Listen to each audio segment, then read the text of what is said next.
Magare's expression did not change in the slightest after Kido disappeared into the forest at Sakura's invitation. "I have to ask at least," Sai said.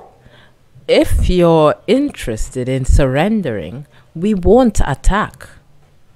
Magare adjusted the positioning of his monocle and cocked his head slightly to one side. "I do not understand the meaning of what you say. I have no intention of surrendering, nor do I have any need to.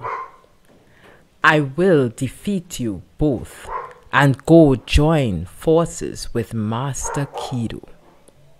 Or perhaps before that, Master Kido will secure that woman and return here. Either way, you will be defeated here. That is all."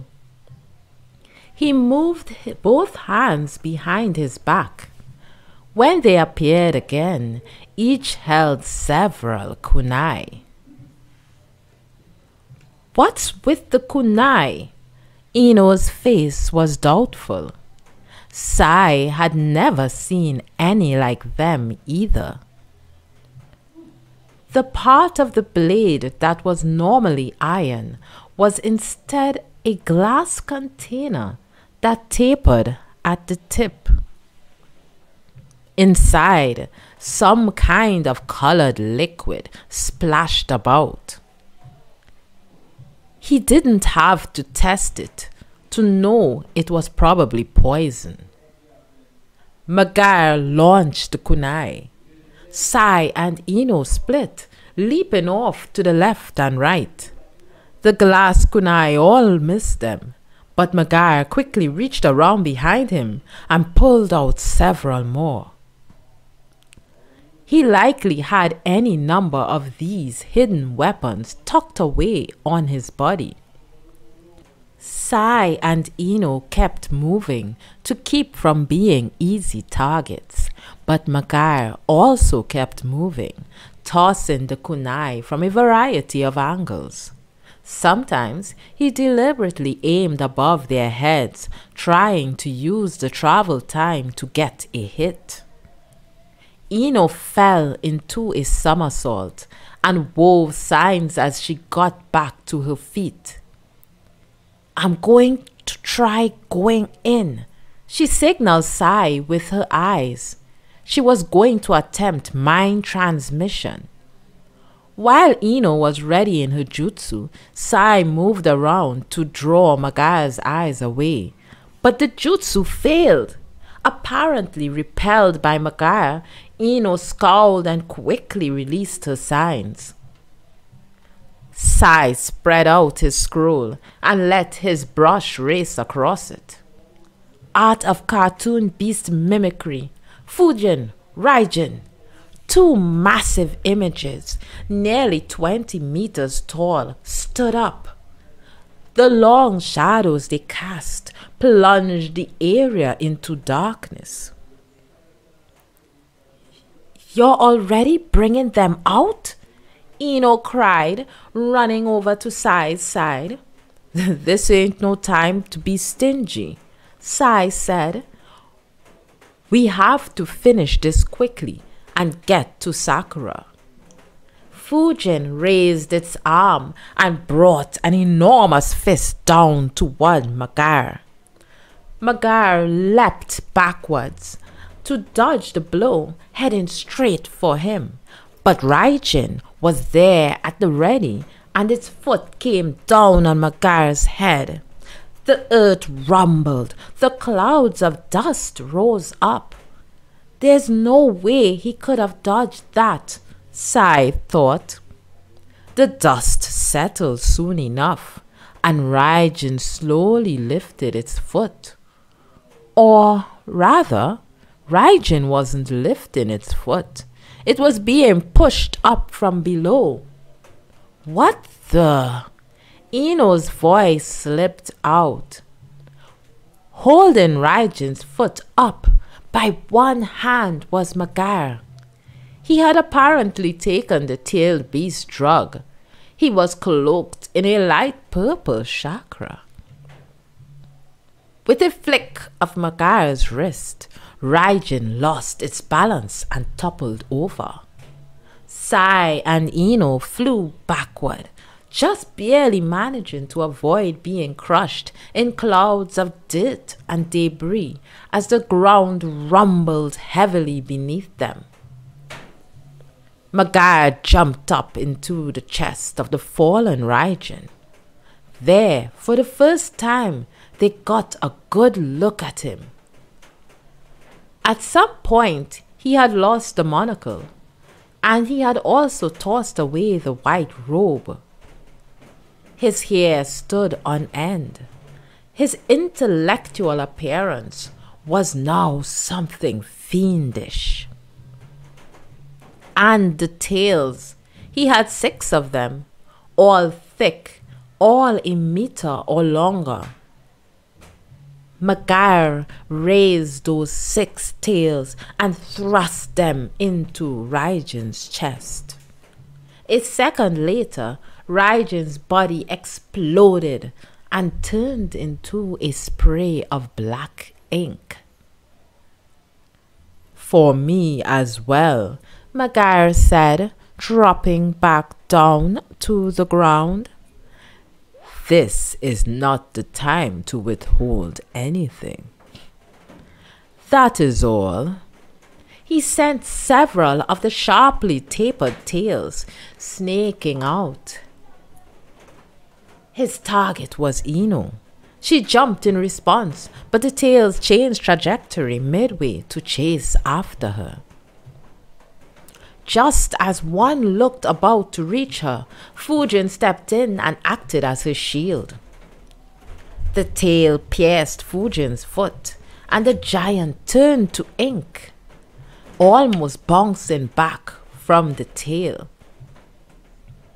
Just like Raijin before, rather than the enormous painted warrior turning back to ink because it had been stabbed, it seemed like the tail has injected something, some kind of explosive chakra, causing the giant to explode. The 6 tails sallied forth, still targeting the 2 young ninja. As if the tails weren't enough, Magaya still hurled poison-filled kunai from time to time. It was all Sai and Ino could do to keep avoiding the onslaught of attacks. They had no chance to launch their own offensive. Sai seized hold of the merest breathing space between kunai and tails and tossed a single kunai of his own with everything he had. But Magaya deftly evaded the blade headed for his collarbone. Sai! Suddenly, Ino had her arms around him and they were tumbling to the ground together. Then a tail shot up with incredible force, and the place where Sai had been standing. Ino had detected it burrowing along to Sai underground. Sorry, Sai said. Ino shook her head as if to say not to worry about it. This is bad, huh? If we don't do something, it's going to keep getting worse too, Sai said as Magaya turned the tips of his tails toward them. Balls of light shot out at them. They each dove to one side, and the balls slammed into the ground and exploded. They didn't follow from the tails or come forth in some kind of organic way. It was more like the tails were shooting the balls like bullets. So bring a bird out and attack from above? Sai glanced thoughtfully up at the sky. Sai, Ino reached out to him with her mind transmission. There's a strategy I want to try. Strategy? I don't know how well it'll work, but there's part that kind of seems suicidal. They continued to speak as they dodged Magaya's attacks. Got it. Let's try it. Sai nodded once as Ino was finished explaining. They exchanged a look and leapt into action simultaneously, throwing smoke bombs down onto the ground. A thick curtain of smoke rose up to hide them. This is a waste of your time, Magaya shouted. That is all. He brandished his 6 tails and whipped them at the smoke. The curtain dissipated and the blindfold effect was gone. Before the smoke was entirely cleared away, 3 ink tigers came forward to attack Magaya head on. The enemy ninja shot balls of light from his tails to rain down on the tigers, and they quickly returned to ink. But from behind the ink, Ino appeared, kunai in hand. The tigers were pawns. The real thing was Ino's kunai attack. An attack with one of Magaya's own poison kunai, but Magaya did not flinch. He waved the tail, and it hit Ino hard in the stomach. She went flying and slammed into the ground, and then she stopped moving. Ino! Sai shouted, leaping at Magaya. He closed in on his enemy, kunai backward in his hand. Magaya tried to defend with a tail, but in that instant, the Sai leaping at him turned to ink. An ink clone. Herg! The ink splattered into Magaya's face. The real Sai threw himself at the momentarily off-guard Magaya. He tried to bring the kunai in his hand toward the man's chest, but Magaya's tails waved from side to side, providing a screen. Sai leapt backward and was trying to get closer again when the 6 tails shot countless balls of light directly at him. He couldn't completely evade the shower of bullets.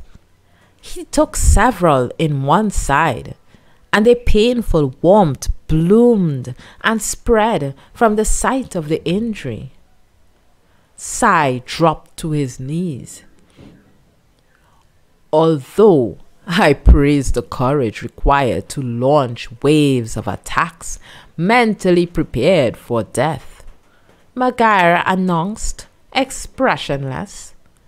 It was simply too ill-advised. That is all. Oh, I'm happy to hear your praise.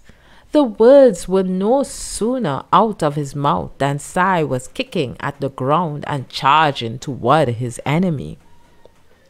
Magaya welcomed him with direct attacks and light balls. Enduring the pain, Sai dodged them all.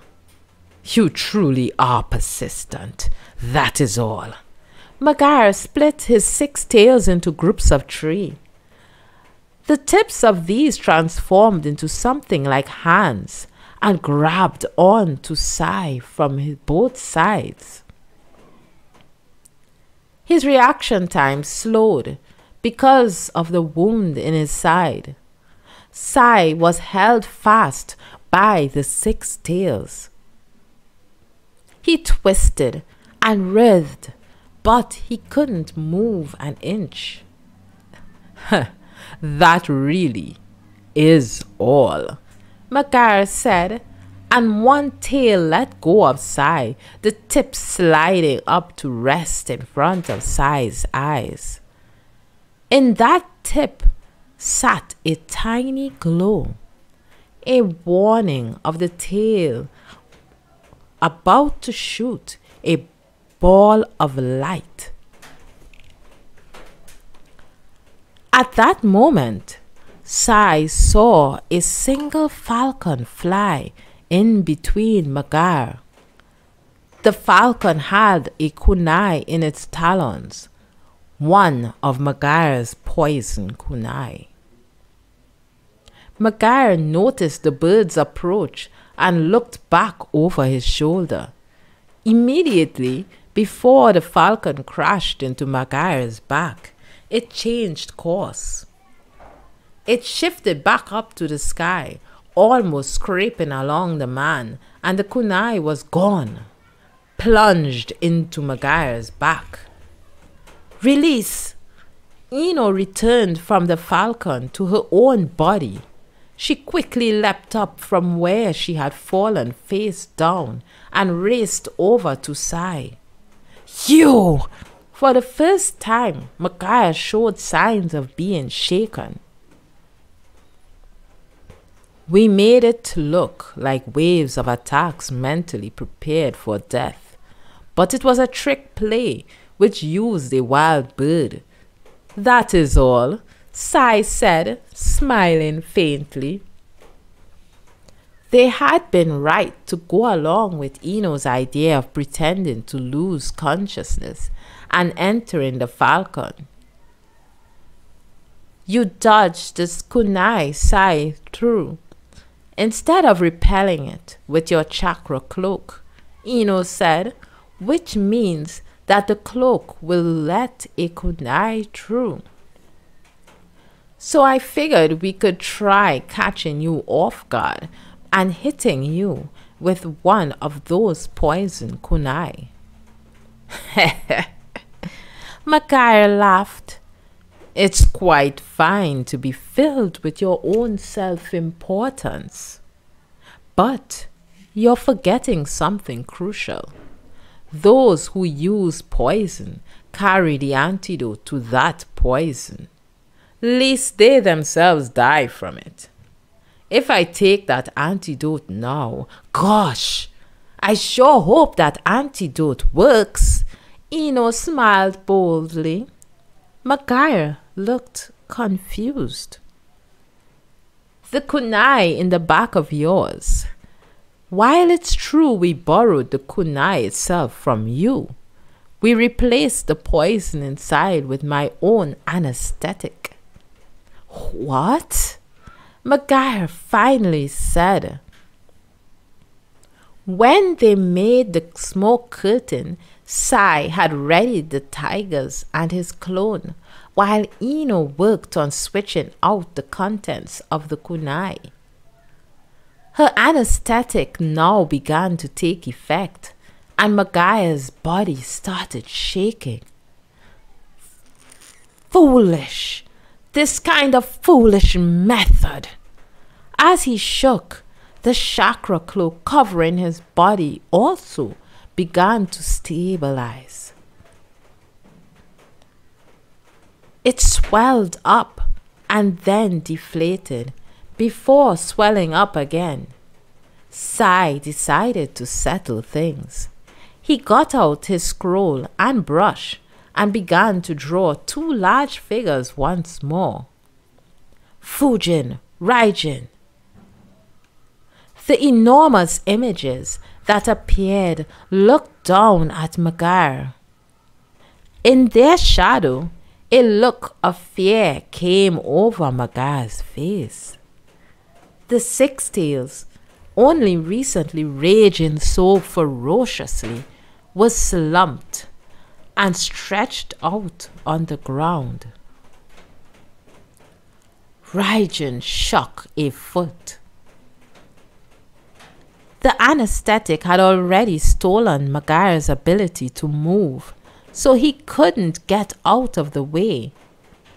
kicked like a tiny pebble. He bounced several times on the ground before tumbling to a stop. Fujin's foot came down where he stopped. The ground shook for a moment and then was still. That should have finished it once and for all. Sai and Ino raced over to Fujin's foot. When the giant lifted it up, they saw Maguire sunk into the earth. He was completely unconscious, and the tailed beast's chakra was also gone. But he's not dead, huh? Just barely, but still. Ino said. We have to hurry up and get to Sakura, Sai said, and returned the two giants to ink. At that moment, one black shadow after another hit the ground nearby, and they reflexively jumped into defensive postures, thinking it was Kido's reinforcements. But that was not the case. Master! And Naruto! And Hinata! Ino cried out.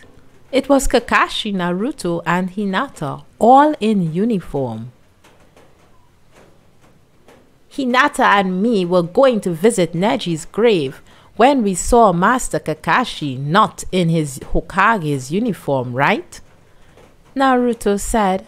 So we figured something was up and followed him. After I talked with the Raikage, I thought I'd come over to offer some support.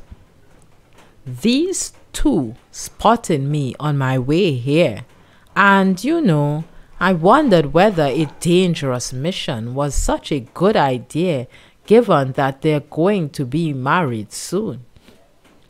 But they'd just come anyway, if I told them not to. You know how they are. Kakashi told them this with a wry smile and turned his gaze to the ground. So that's Maguire, He's been nicely pressed. How did you know we were here? Sai asked. Kakashi lifted his face.